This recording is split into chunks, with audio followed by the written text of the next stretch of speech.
Welcome to Innovation Power Coach. Today we're going to talk about what your product niche is or niche. What is your product and what market does it serve? From a market point of view, you want to be a big fish in a small pond versus a small fish in the ocean. You want to be able, you want to stand out. You don't want to be in a super competitive area. You want to niche down or to something that is super specific, that there's little competition, that makes you offer a very unique product or service. And thinking about what your product or service is, ideally you want to develop a product or service within your skill, passion, and something that the market has to offer. So you want to be in this area here where you're passionate and your skill is, but there's no market, is a hobby. Where there's passion in a market, but you don't have skill, it's kind of a dream. You're not able to perform in that area.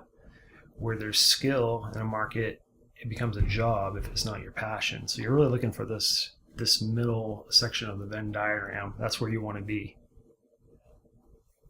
And you also want to consider what your competition is. I mean, if you're copying someone else, you're not unique. You're going to share that. You might be in a small pond, but you're two big fish in a small pond, or two medium-sized fish in a small pond. So you want to make sure that your offering is unique and meaningful. Meaningful is that it solves a real problem that the market's looking for. One thing to consider as doing this is consider who your customer is. Consider making an avatar of your customer. What age demographic is your customer? What is it, something that's more focused on men or women or kids? What's your avatar? What age demographic?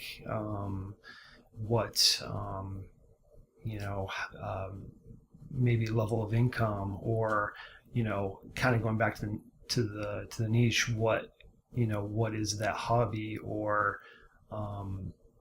other very specific area that your customer is interested into. Once you have that, you want to make sure you have the value. So you want to make sure that you're bringing real value to that customer.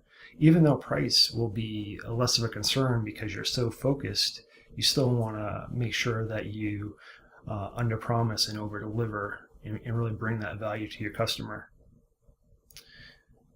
And that kind of goes back to what is your target market, and that kind of goes above who that customer is. That's just kind of reiterating kind of what we're already talking about that avatar.